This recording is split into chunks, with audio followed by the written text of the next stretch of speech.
Hi everyone, thank you so much for tuning in for Stupid Coffee. Before we start the interview, I just want to address one quick thing. Construction happening nearby, so you're going to hear that in and out. Nonetheless, I think this is going to be a good episode to listen to. So without further ado, people, Molly Lovett.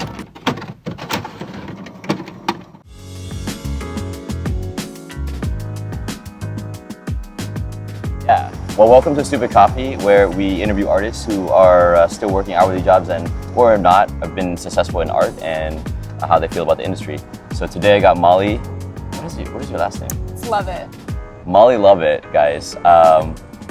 She does rugs, but unique rugs per se, right? I think. Thank you. Yeah. Yeah. Very unique. I think very cool and very awesome. What we're gonna see in a second here in the clip.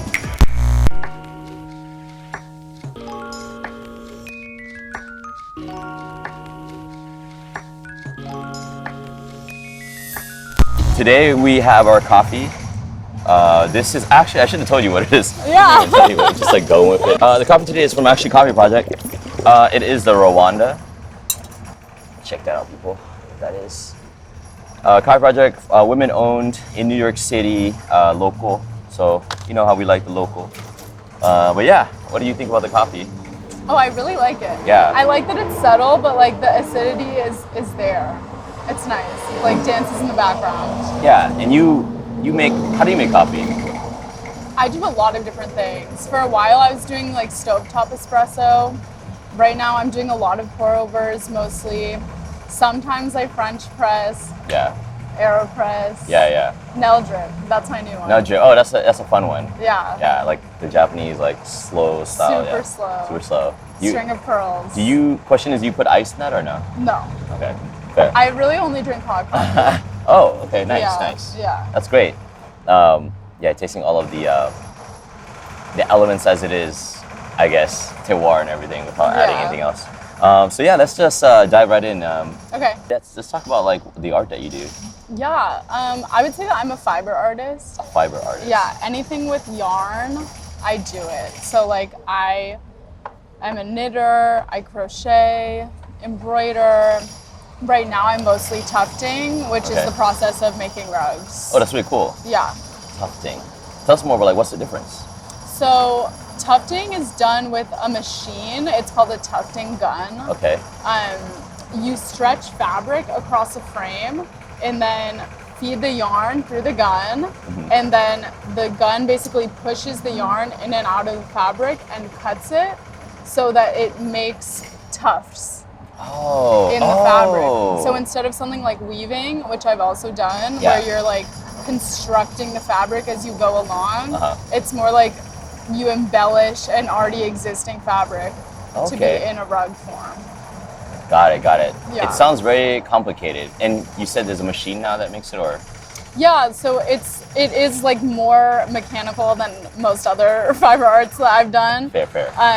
But yeah, it's a gun basically, and it has like a feeder for the yarn. Okay. And then you pull the trigger, and it has a pair of scissors that go like in and out of a needle. Okay. That go through the fabric, if that makes sense. Okay. I can show you. Yeah. Also. Show us what made you like kind of get into this whole, rugs in detail, like what was the first thing that you were like, okay, this is cool, I really want to do that? Yeah, I started by hand with a punch needle. Okay. Because there's also a less mechanical version of this where you take a needle and punch it in and out of a stretched piece of fabric. And I was doing knitting and I was doing crocheting, and I found freedom in crocheting, which is more sculptural than knitting, sort of. Yeah. And then I was like, it's still mathematical though, crochet, because when you construct a pattern, you have to think about how many stitches, like what shape is it going to make. But this feels like there's more freedom to me, because you can just punch a shape into a piece of fabric, and then that's the shape. Like you don't have to worry about the integrity of the cloth. Just made. Yeah. It's more I guess utilizing the art part of it versus worrying about the small technical stuff. Like it's allowed me to design more rather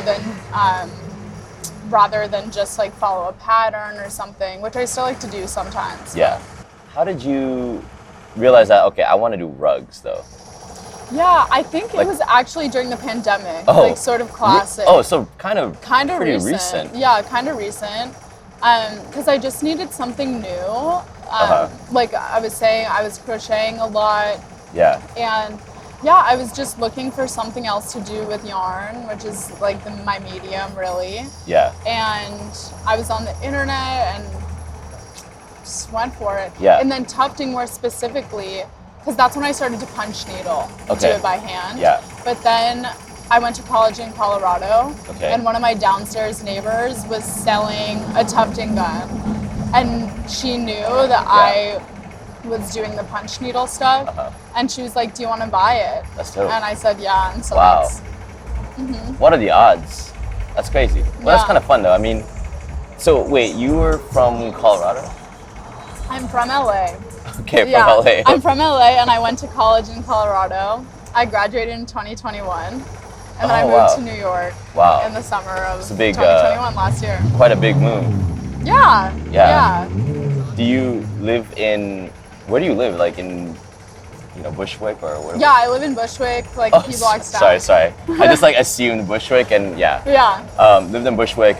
Do you have, we talk about things out here, moving into big cities, and this whole series is about knowing how the real and raw about artists and how we get through making our art. Yeah. So these are the tiny things that would help us to know how many people do you live with? Yeah, totally. So this is actually interesting because I have 2 roommates, but then one of them actually just moved out. Okay. So instead of having a 3rd roommate, we just are splitting the total cost of the rent. And so now my old roommate's room is where I make rugs. Oh, so cool. I have a studio in my So you kind of have apartment. a studio in a way. Yeah. Kind of a blessing in disguise almost. Yeah, it is. I mean, obviously I have my other job. Yeah. And so that allows me to finance this. Oh, totally. But I'm also viewing it as an investment. If I have space, then I can make time, really. Yeah. But I can't make space even if I have For sure. time.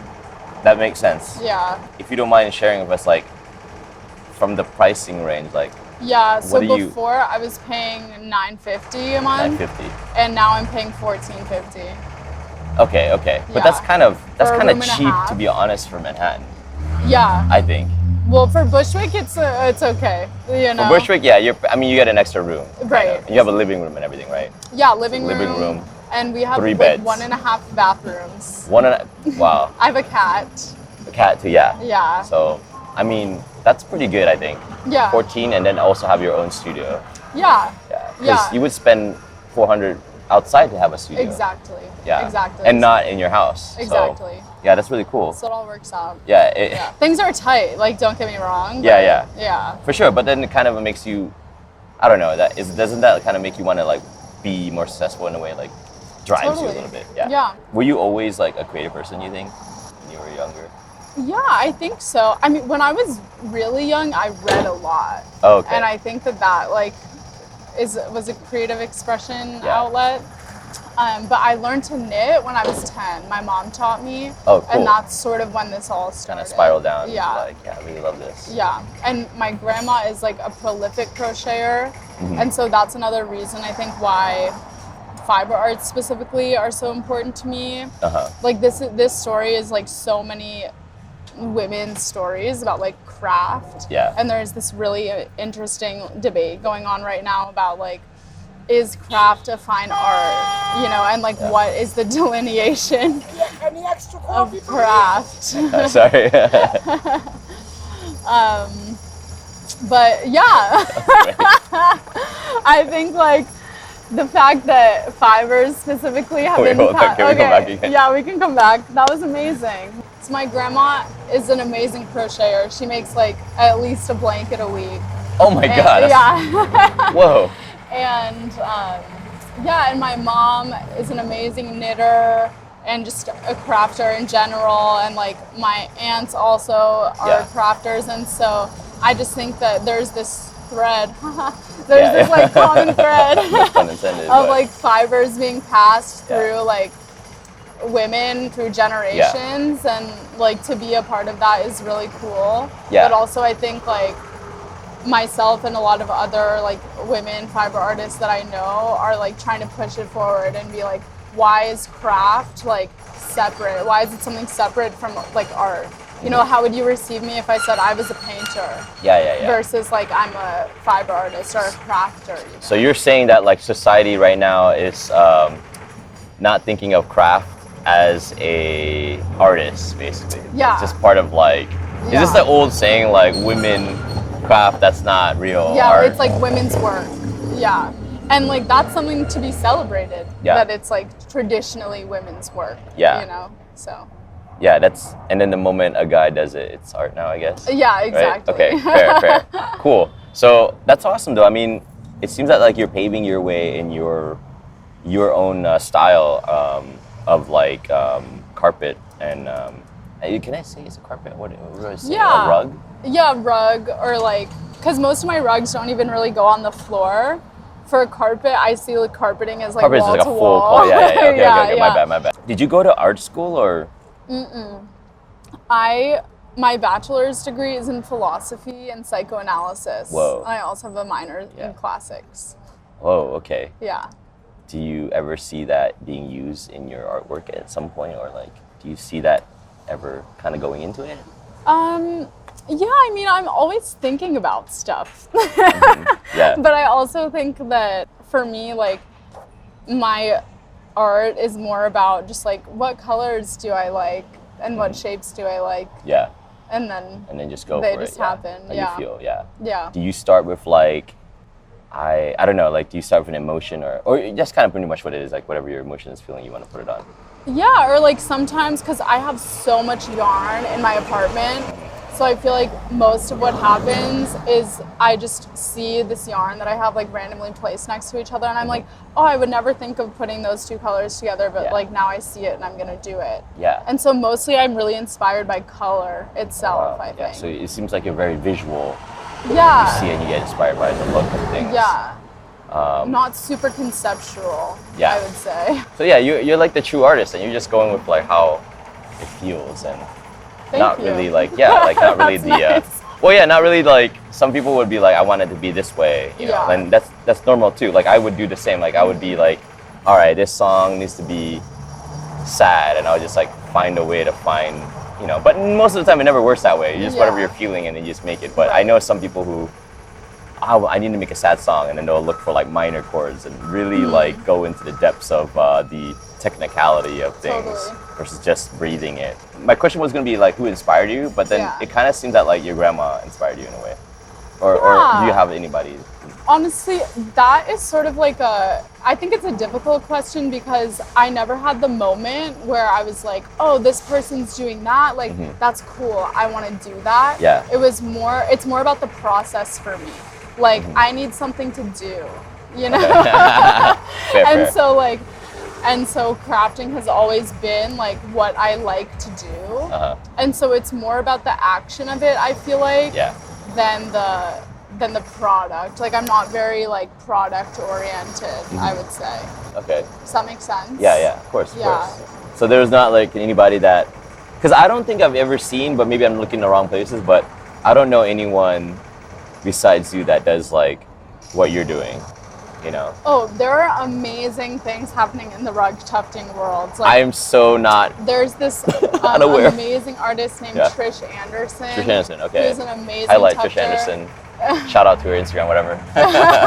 Yeah. I mean, she's this amazing tufter, and then there are other like amazing rug artists that I follow and like love their work. Let's name some of them.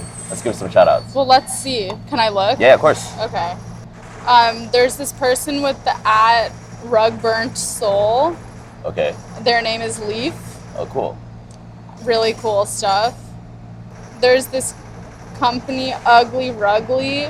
Oh. They have some cool stuff. Okay. That's the @ There's some also really classic like companies that make like punch needles and stuff. The Amy Oxford punch needle. Okay. That's what got me started. Oh. That's the classic. So that got you started. Okay. That inspired you a lot. That's the tool. Fair. And actually, now that I'm thinking about it, I think my mom took a workshop a punch needle workshop and like came home with a little coaster. And maybe that was the first time that I was exposed to punch needle itself. Okay. Yeah, but then there's this whole like rug TikTok thing happening that I'm not really a part of. Rug TikTok, yeah. That is cool. But honestly, it bothers me a little bit because a lot of it is like people just will make like rug versions of internet pictures that are like screen grabbed sort of.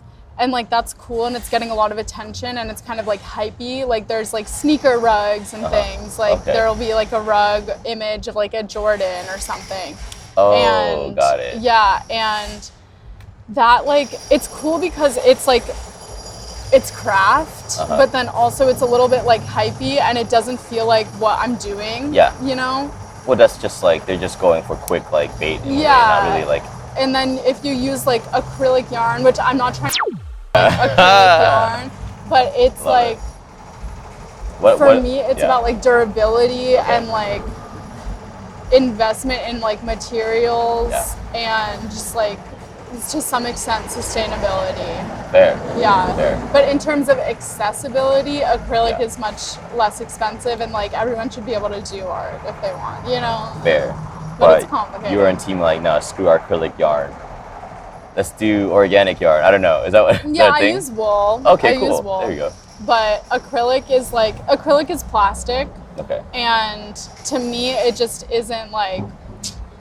I'm a yarn snob. Like I'll put that out. I mean, there, you know. I mean, we don't. I think the generation, like that we live in now is like.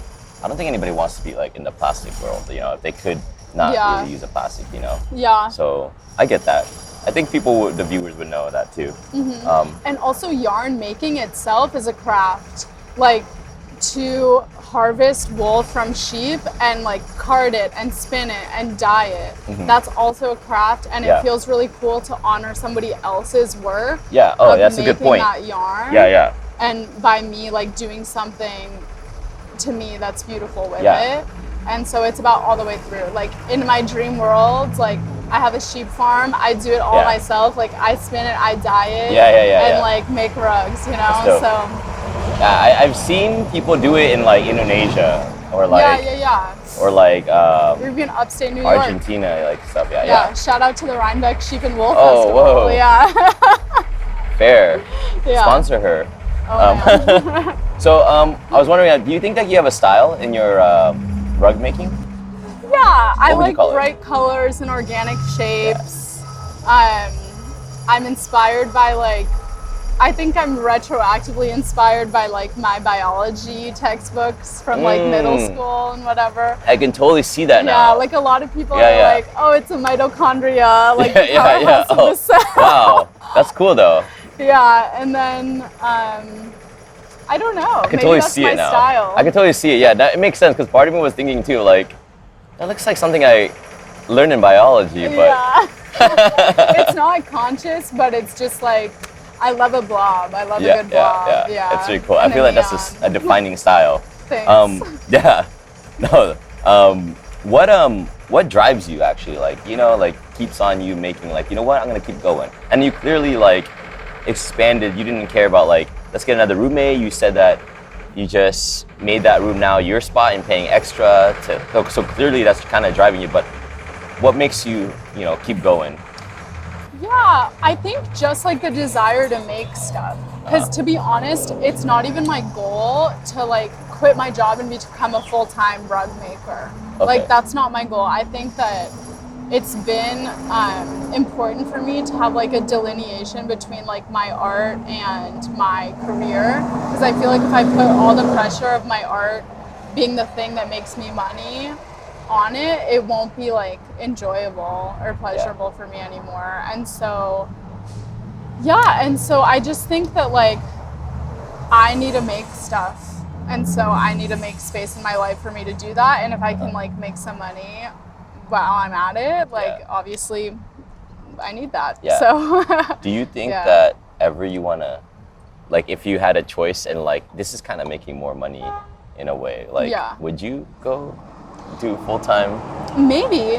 I think like what I've learned, especially after having like graduated from college with a degree in like philosophy, which doesn't put you on a career path. Yeah. I've realized that that's really a blessing because like I moved to New York and became a barista like because I wanted to. Yeah. And then that has led me to like other career opportunities that I'm like currently really working hard at. Mm-hmm.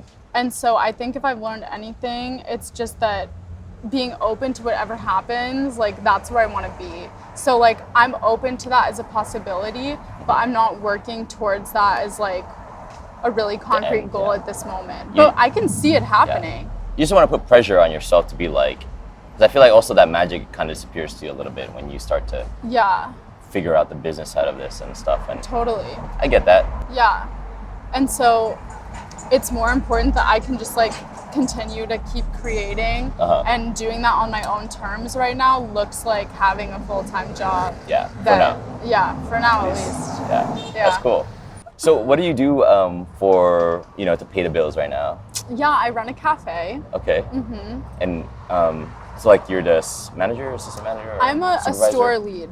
Okay. So it's still hourly. Yeah, supervisor. Yeah, okay, cool.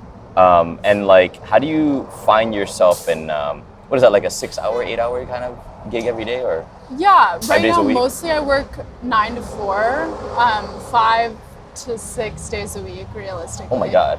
Yeah. That's crazy. Okay. I don't always work 9 to 4. Like the 6th day, usually I just need to like place some orders. Okay. Yeah. Cool. Yeah. And so, what do you find time like? What is your workflow like? Like how do you find time to make your art? Yeah, I just I don't force myself into it. Like that's something you that don't have like a set learn. schedule, and so you just kind of. Yeah, because if I do something, or if I try to like start doing rugs when I'm not feeling creative, like it feels really bad.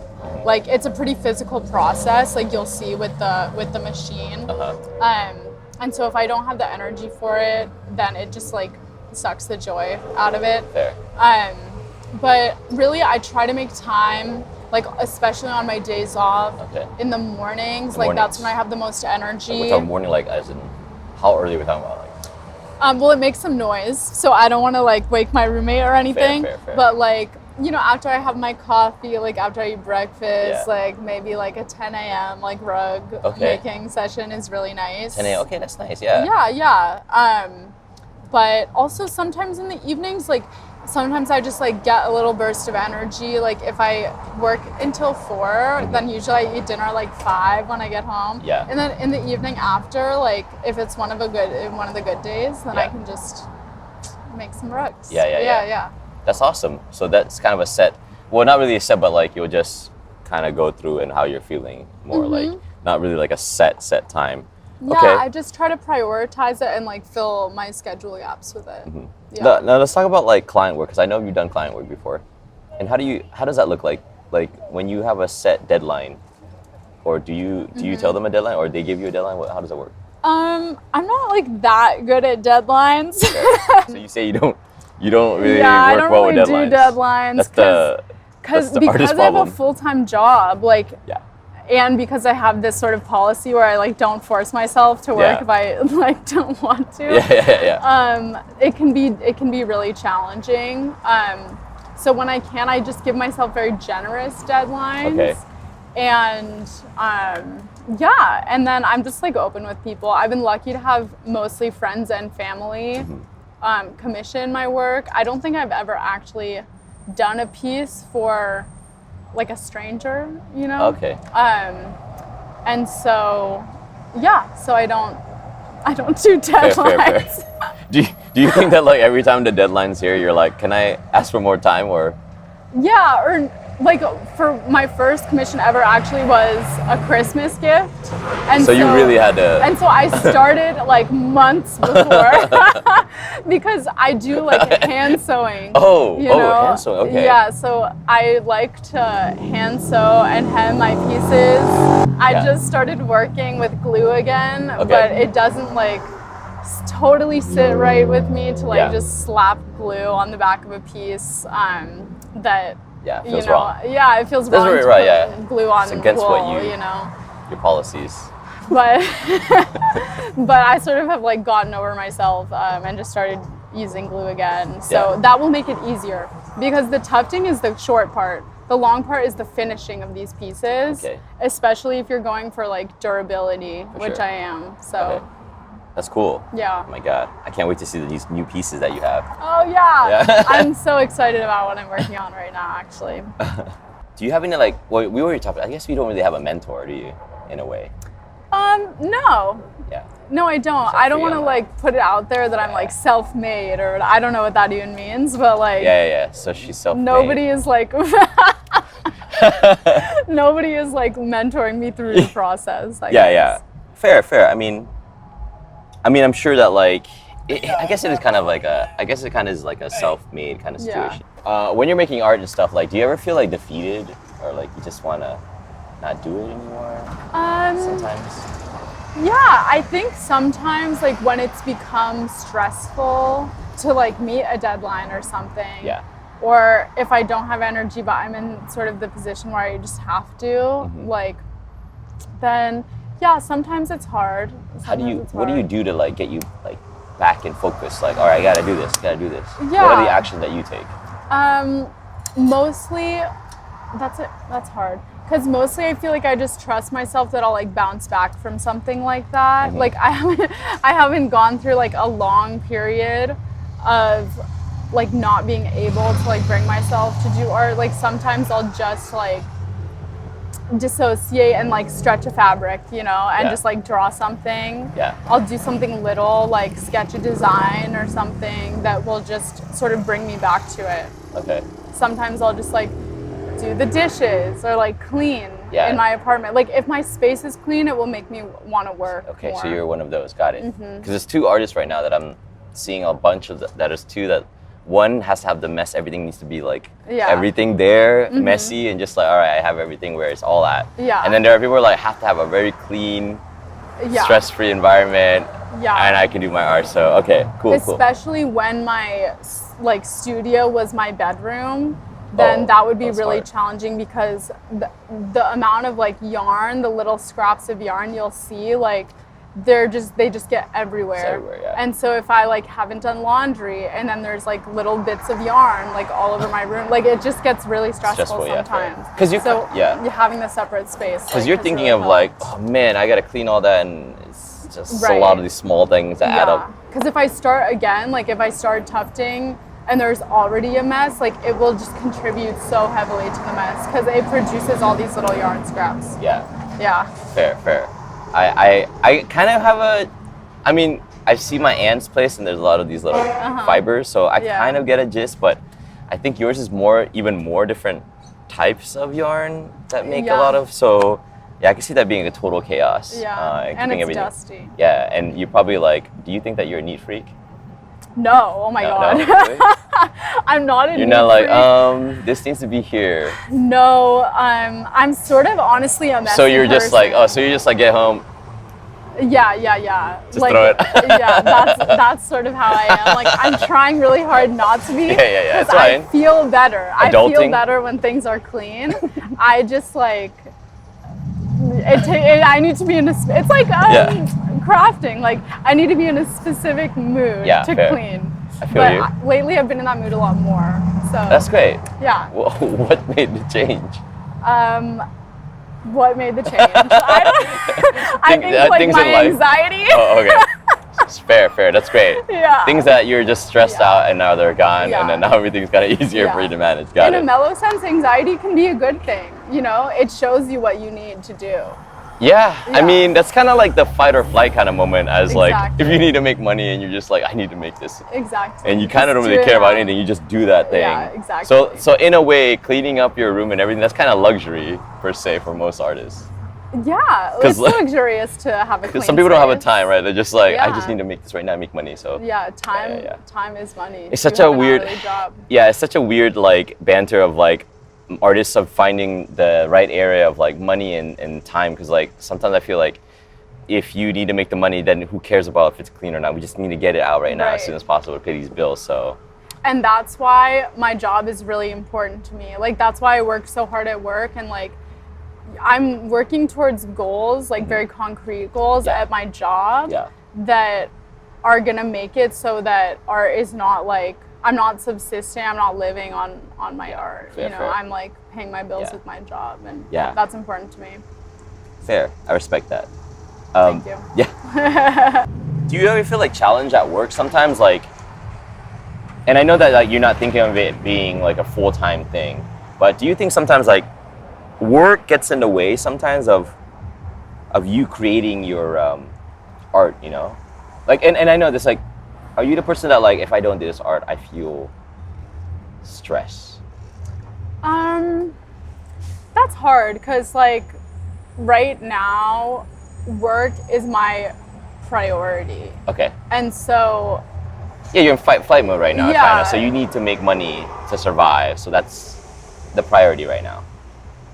Yeah. You're I mean, securing your future. That's totally. Sorry, I don't want to put words in your mouth. No. Yeah, like I'm not in a position right now where like if I am not working, I won't be able to survive.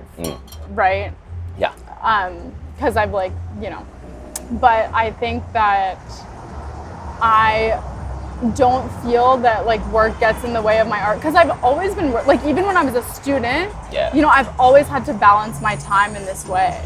You know, and so I've never really been in a position where it's like, what do I have to do all day? Nothing. Like, let's just make art. And so I don't really know like any other way than like balancing time. Fair. I think that since art is not a career goal right now for me, I don't really pit the two against one another. Got it. Like, I definitely am conscious of like, oh, I wish that maybe I had like more energy right now to like make this piece, or like I wish that I had a little bit more time.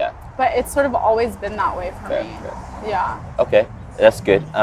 But do you think that like when you go to work, do you think it's like really tiring, like after like those 8-hour shifts or 6-hour shifts? How many hours? It's is it 6 totally hours, 8 hours? exhausting. Yours is 8 hours, right? 9 to 4, like 7 mostly. 7 hours, okay. Yeah. And you get like hour break or no? 30 minute 30 break. minutes? Yeah. No pay, right? Yeah, 30-minute unpaid. Got it. Just want to make sure for the record. This is like most of the jobs for who don't know. In New York City at least. And so yeah, you come back from work, you're super tired. Do you, when you get home, do you have like energy to do anything at all, or just trying to like decompress? That's it. Yeah, I mean, it just really varies, to be honest. Like, I think I started a new job relatively recently, and so I'm sort of still working out my routine. And like things like, you know, what am I gonna cook? Like, am I gonna pick up food on the way home? Like, those types of things are really like my priorities right now. But also like in the last couple weeks, I feel like when I'm busy, I really like thrive off of being busy, and I put more energy into like making time to create also, and you'll see that. Like, I'm currently working on a frame that like I feel really good about. So it sounds like you're more person who has like, if you're busy with doing a lot of stuff, you're more productive versus like versus like nothing's happening, then you're just not as productive, it seems like. In a way. Okay, that's pretty cool. All right. Fair. I think I'm the opposite of you. I think I'm just like, if there's like too much work, like I try not to think about work too much, and like work's done, I'm like, all right, bye, and then just work on my art. But most of the time, it's tiring or not really when you come back from work? Oh no, it's exhausting. Yeah, I'm exhausted. But I'm like constantly exhausted right now by my job. But it's fulfilling too. Like. Sure. And you know, I'm lucky to be like invested in my job. I'm always the type of person who like just works really hard at what I'm doing. You're 100% at everything. It's 100 or nothing. Exactly. And so like I'm working really hard at work, and then coming home and working really hard at trying to make time for myself. I put it this way though. It's both. When you go home, okay, let's just say 8 hours a day or 7 hours a day, right? You come back home, and then you're just like, all right, you have to, if there was like something that you need to do, someone's like, hey, Molly, make this rug right now. Will you be able to do it right after work? Yeah. Oh, okay. So I think if I had to. Yeah, if you had to. If I had to. But you have the choice to be like, no. To. What if the choice like, You can say yes or no right now. You don't have to. Exactly. Would you do it? No, probably not, because you're tired. Right. Or I would always eat first. Eat first, you at know? least, yeah. There's So there was a little energy, not like to straight, just like, oh, tired as hell. Like, you can't do it at all. Right. Okay, and so there is. Honestly just depends on the day. Okay, fair. Like, I know that's sort of a not a great answer, but like, sometimes it's like the same as an opening shift. Yeah. You know, like, if I have to go in and be at work at 6 or 6:30 and I wake up at 4 or 4:30, some days it's like, oh man, like I can't get out of bed right now. Yeah. But some days it's actually like, okay, I'm awake. Like it's time to start the day. Yeah. And then those days I don't feel tired. Yeah. But it's just like depends on the sleep sleep, cycle, you know? Like, and so it depends on the work day. Yeah. Like if, you know, since I'm in the service industry and I love being in the service industry, but if a lot of people are giving me a hard time that day, like maybe I don't. Like maybe I just need to like watch The Bachelorette or whatever. Okay, fair. Yeah. This is a great segue to what a lot of the people want to know about. It's like the raw issues about like the service industry. So let's talk about like things that you worked in the service industry that you make you feel just like at the end. Just, like give an example of like that you still remember in your head that made you feel like, I don't know. Yeah. Sad or okay, I will give an example, but then we're not I'll gonna name also share. We're not gonna name timeline. No, whatever. of course. Yeah. No, I'll name an example, but then I'm gonna share my perspective on like when people are shitty, when fair. guests are shitty. Yes. So, the hardest day of my like coffee career was when I was like I had just been promoted. Okay.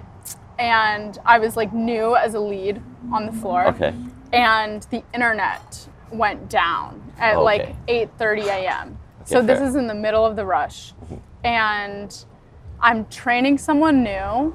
And when the internet went down, we had mobile orders. And so we didn't receive our mobile orders, but you can still place a mobile order. Oh, that's so terrible. So we had like 20 people come in. Yeah.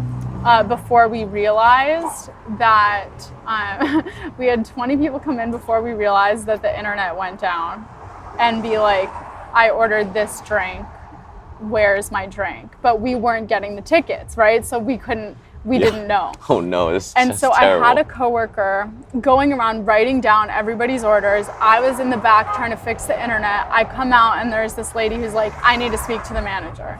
And I'm the lead on duty right now. I'm like, okay, you can speak with me.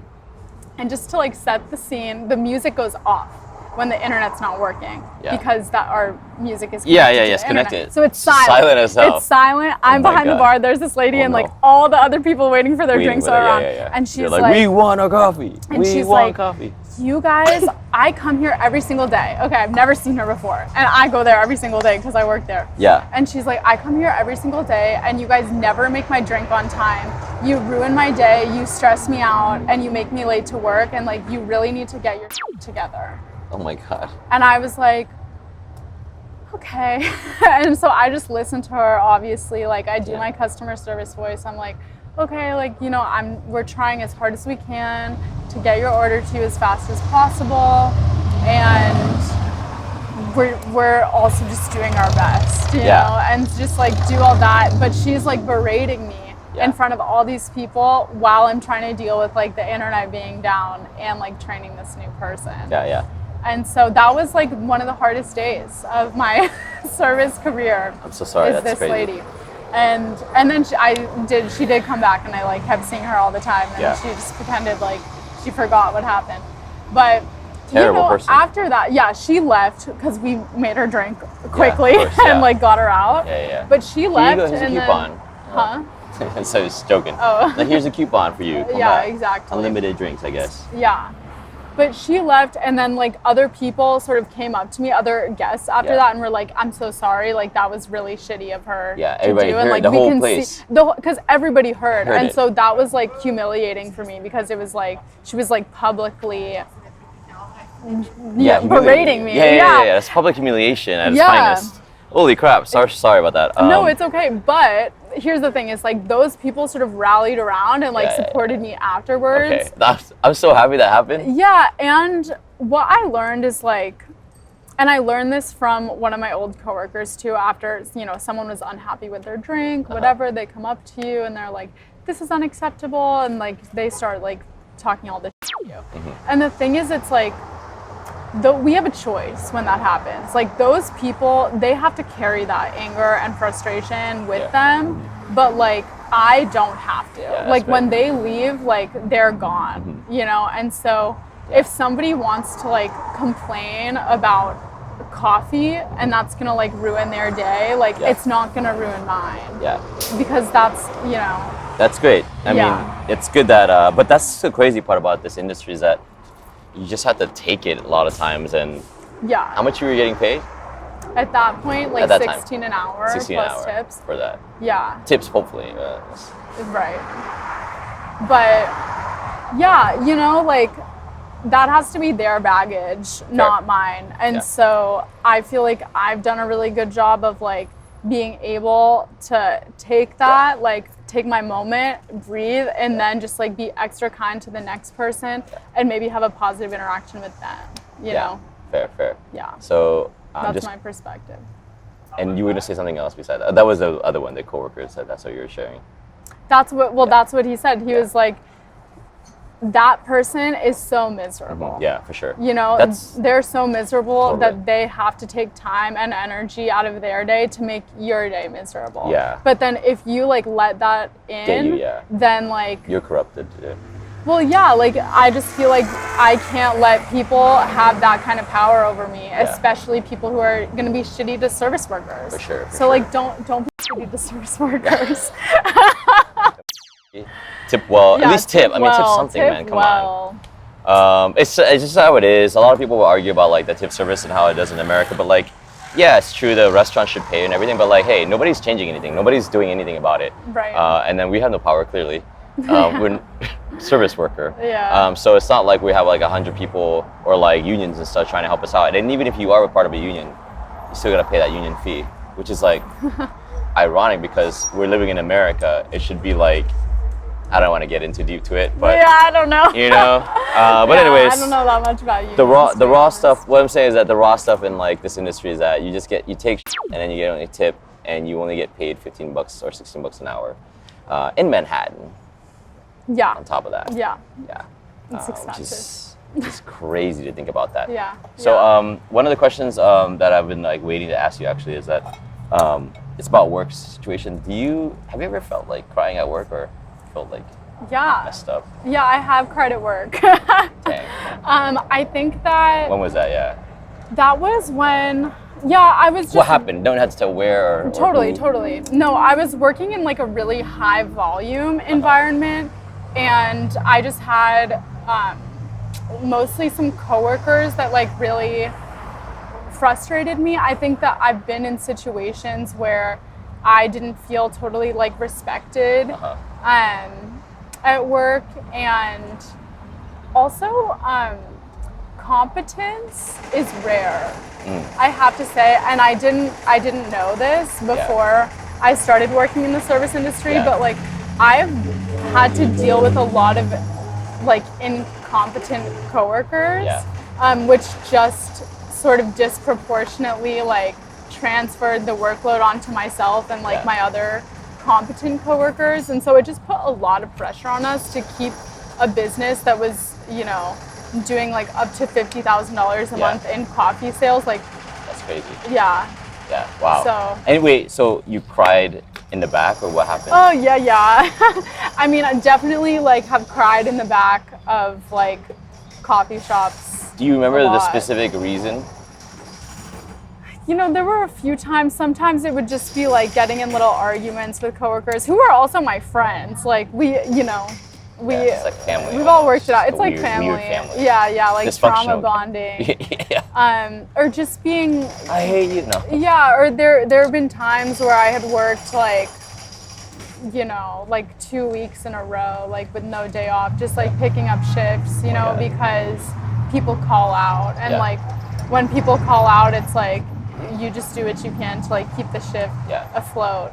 And then that just kind of created this moment like you're just like, I'm done. I just need to get this out right now.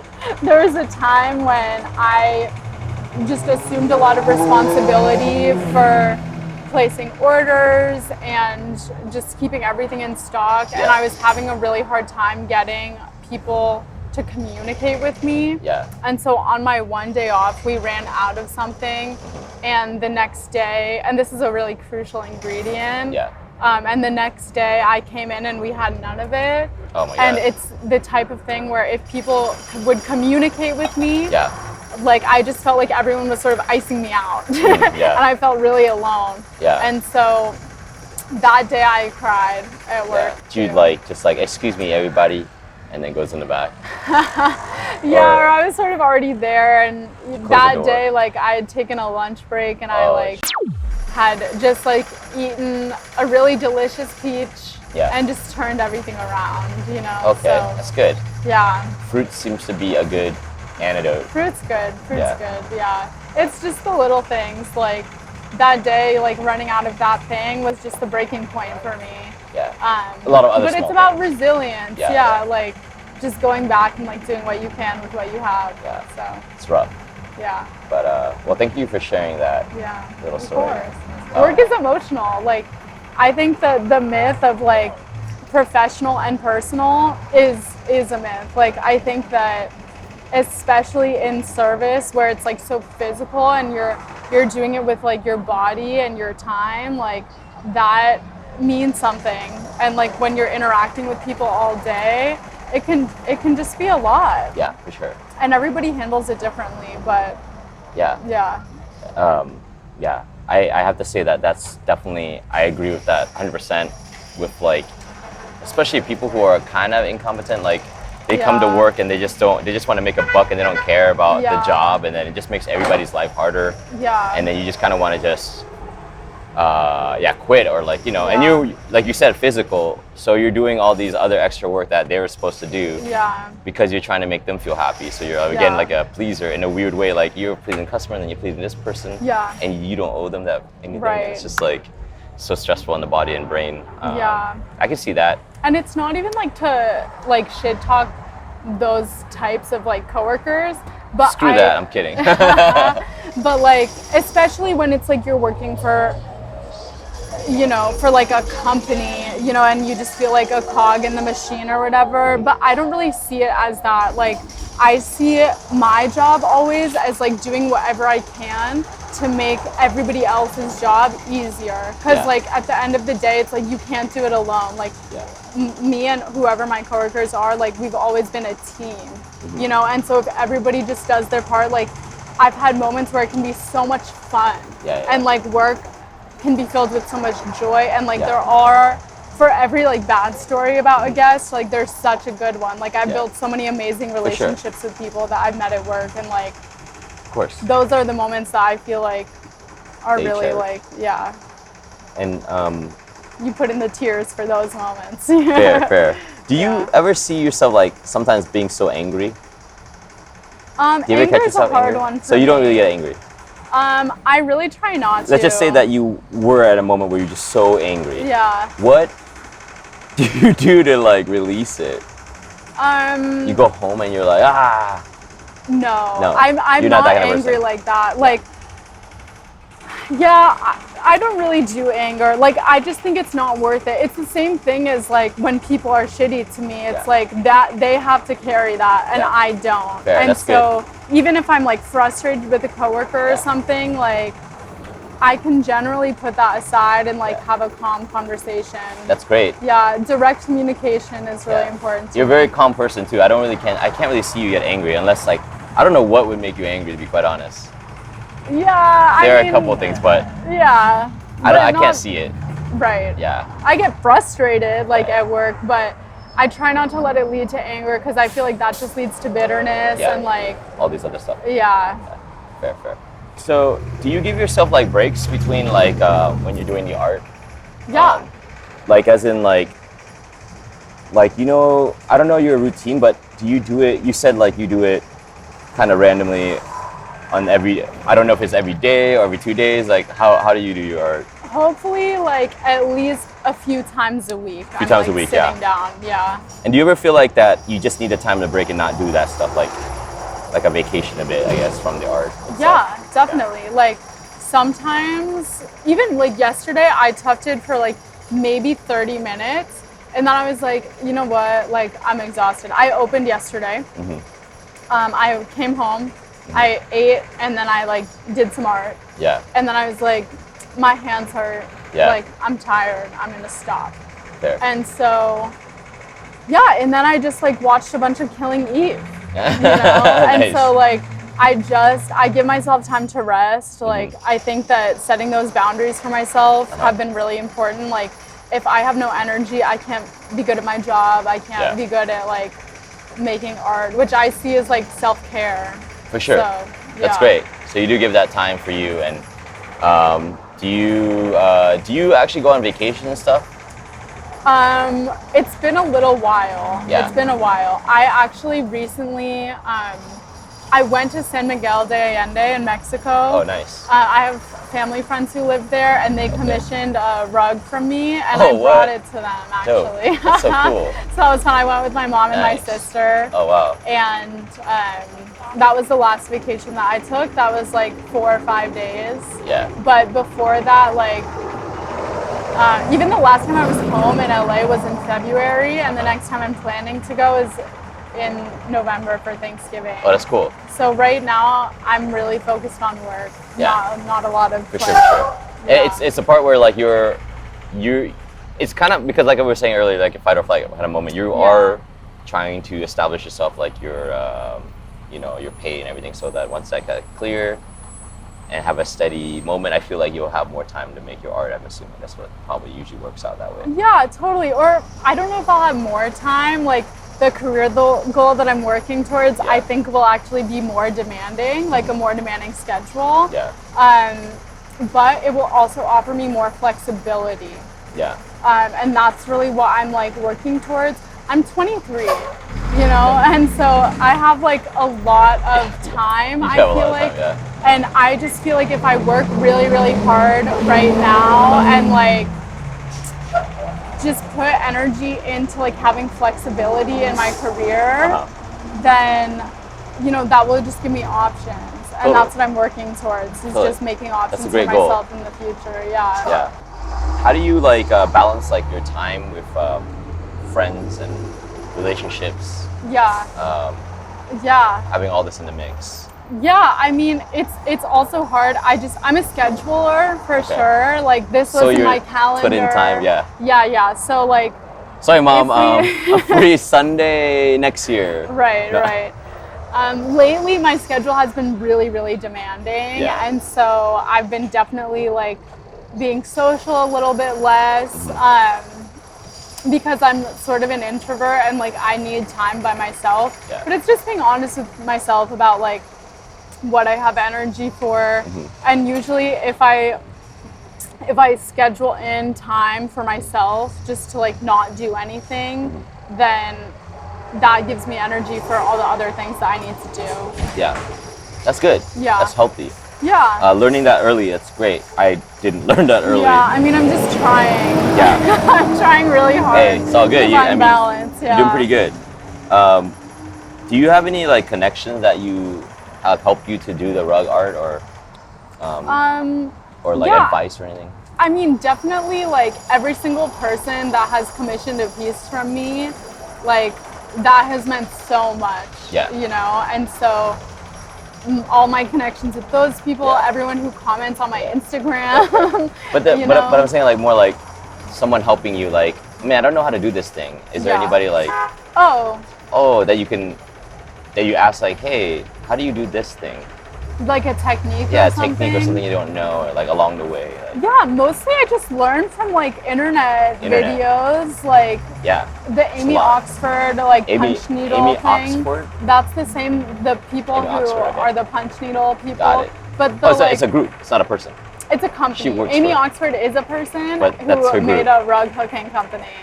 Got it. But the like craft community online is like pretty cool. Just like YouTube videos. Yeah, it's a lot of YouTube and that's where mainly the information is. Yeah. But nobody has like come over and been like, this is how you like do this technique. I've just sort of like seen a video and I'm like, oh, that looks cool. Like, let me try it. Because it's all about working with your hands. Totally. You just gotta do it. Yeah, that's Fair. Yeah. Because you said earlier you didn't really have a mentor, so that makes sense. I have this section of really fast kind of questions that I didn't give to you. But they're very simple stuff. It's more fun. Okay, fun. Yay. It's kind of a quick thing. So like when you do your art, what beverage of choice do you choose? Mostly it's water, but sometimes beer. Beer, okay. So beer and water, fair. Yeah. And it's usually happens in the morning. evening. I don't drink beer in the morning. Hey. Try not to. I mean. Yeah, but I drink coffee every morning. You can drink at 8, it's fine, right? Beer, stout at 8 o'clock. What kind of beer then? Okay, shout out to KCBC. Oh. You can find me at KCBC every weekend. And every Monday for trivia from 7 to 9. Don't tell that out there. Don't find you, no. No, don't find me. But you should go to trivia, okay? Yeah. No, I love like a really hoppy like IPA. Okay. I also love sours. Okay. I'm that bitch. Okay, So, fair. Yeah. I like sours too. Yeah. Not so much IPA, not the crazy, but New York City or East Coast IPAs have changed my mind a little bit. I'm a West Coast person. Whoa, so heavy. I like the intense. resiny, yeah. Whoa, I'm more East Coast because it's like fruity. Right. Nothing tastes like beer. It's like, this is not beer. Yeah, it's juice. Yeah, juice. I can handle that. I'm so a weak in that area. Beer, so. No, it's all good. Just like, wow, you weak. Do you have like music that you put on specifically that you have, or like do you change it up all the time? And I change it up. Change it up, but like, what is the vibe usually? The vibe is like a little bit more upbeat, I think, than usually. I mean, usually I listen to like very like low and slow like. Low and slow. music. What do you mean, like? Just like I love like Phoebe Bridgers. Oh my God, got I'm it. like that kind of like singer-songwriter person. Yeah. Sad. Okay. Sad. I Sad. listen to sad girl music. No. Okay. But Phoebe Bridgers. Any names? Any names of other artists? Right now, currently that you're listening I'm listening a lot to like Angel Olsen. Okay, cool. A lot of that like Mellow, almost chill. country, like folk inspired stuff. Got it. Yeah. Maddie Diaz, I'm listening to a lot right now. Oh, okay. I love a lyric, lyrics are important to me. But when I tucked, mostly like a little bit, I love like R&B, like Jasmine Sullivan's new album. I've been listening to like on repeat for like a year. Oh, a year. Since it came out. Nice. And I love like Tiana Taylor. Okay. Lucky Day. Cool. Yeah. Yeah. That's pretty cool. I mean, like to vibe. Yeah, you're like very chill, not like not too aggressive or like I feel like some people do like crazy music. And I love like a really good voice. Like that matters to me when I listen to music. Yeah. If it's not, you're just next. Like, yeah. You don't put on a specific radio and just go on there and just. No, I don't. I'm not really like a radio person. So you're specifically these person. I'm gonna choose this person. That's great because you know what you want. If you had one item to add on to your arsenal of creativity for your carpet. Yeah. I'm so sorry, not carpet, rug. It's fine. It's totally fine. It can be whatever, really. No, it's rug. That's so disrespectful. What would you add to it? I would add a sewing machine. Sewing machine. What kind? An industrial one or like Do you have a specific name of it? No. Oh. Because I'm not really that good at sewing, but I think that we're gonna talk about this. Really You're gonna show me, and then it's gonna be up here. This is a machine. Oh, cool. Yeah. Wow. Whoa. Isn't it beautiful? Post production. Yeah. Okay, cool. And then if you had like 10 grand to put into your work, like to your art right now, what would you do with the 10 grand? You have to use it. Yeah. I would buy a new tufting gun. There's one that can do both cut and loop pile. So high tech, okay. Yeah, or one that can do a lot longer pile. So like pile is the length. It's like the length of the fibers of the rug. Okay. So I would get one that can make longer. Oh, okay. Longer tufts. Okay.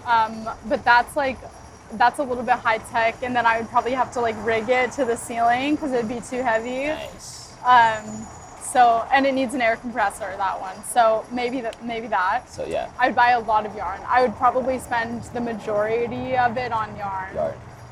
Just go to your house, just full of yarn. Yeah, exactly. Yeah. That's the dream. Yeah. Jump in yard. Yeah. I'm rich. That's what I would do with 10 grand, for sure. Yeah. What's that guy's name? The duck? The duck? The duck that jumps in the coins. Donald Duck? No, not Donald Duck. I don't know what you're you talking watch about. That? The grandpa, the rich grandpa, and there's like a coin, there's a bunch of, like he has his little grandchildren, and then he's like, oh, Scrooge McDuck. You ever seen that? No. And he just like jumps into, like he has a mansion and his little grandchildren, there's 3 of them, different colors. And then he's just like, the whole thing is about him like jumping into this like vault full of coins. You never seen that? No. Oh my God. All right. Well, it's happening right now, but okay. Yeah.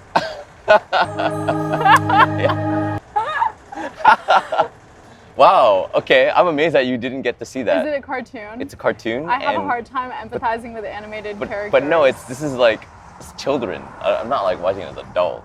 Yeah, even as a child. Really? Yeah, I didn't really watch serial cartoons. killer. What did you watch as a child? And now that brings another thing. What did I watch as a child? I guess like the Disney Channel. Disney, yeah. It's a Disney thing. Yeah, but not really cartoons. You know what it is? It's the age. Yeah, I watched like the Just Sweet call Life myself of old. Zach and Cody. If you had to go back in time to tell your young self about the art specifically, nothing other stuff besides art, what would you tell them?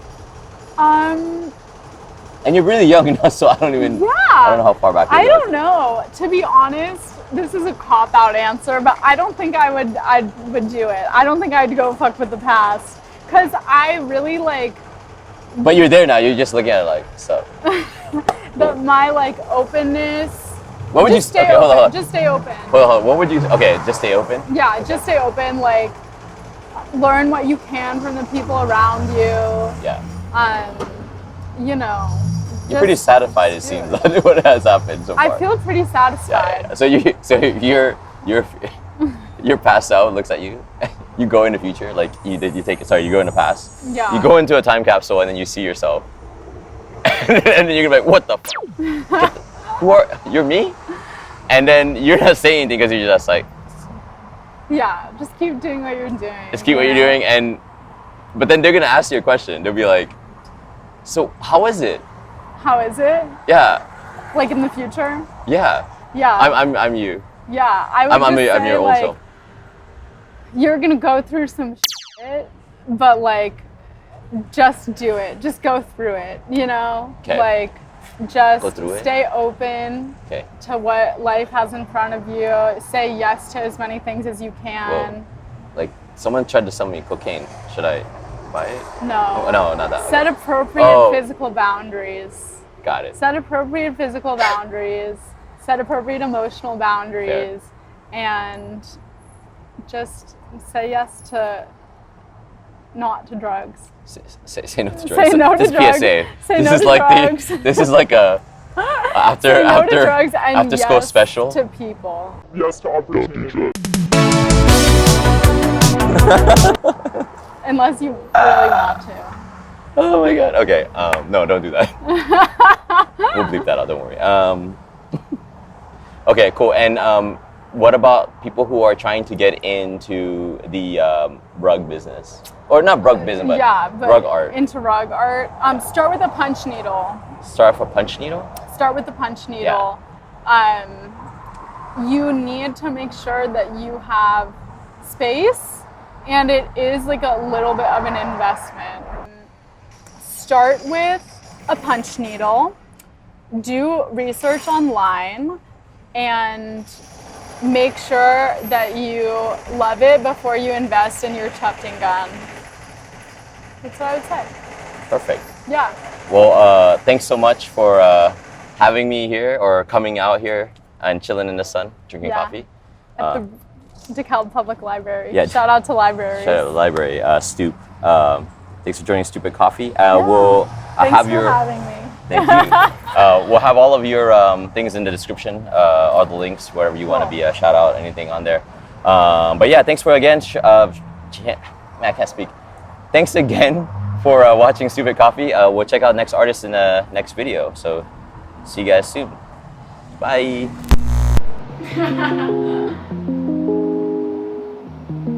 There's this one. This is for my grandparents. Oh. This is here. This one is for my aunt. Should I put it on the floor? No, that's cool. Oh yeah, you can put it on the floor. Makes it easy. I've been meaning to like start doing apparel. Oh really? Or, like, I think that you're onto something. Whoa, the pillow's cute. Thank you. Let's see more of that. Yeah. There's this puzzle my roommate's doing. That's cool. Oh, the puzzle. Only one roommate. Yeah, now. And then let's see what else. Let's see the front of this. Oh, there's a front too. I'm experimenting with the glittery yarn. So you can see it's all like fuzzy.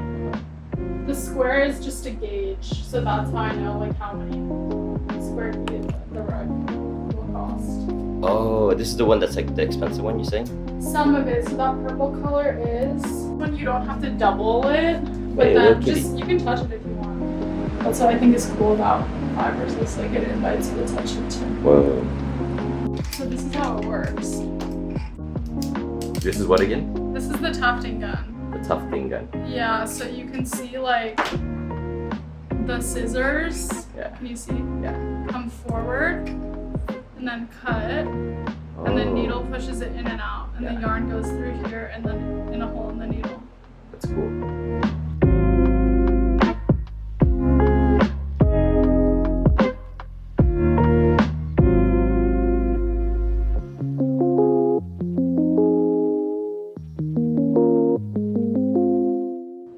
So this is what a punch needle looks like. Yeah.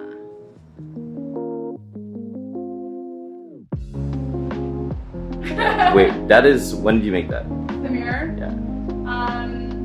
When I like for a year ago? Yeah. Yeah. That's cool. And then I made that hanging thing on the side.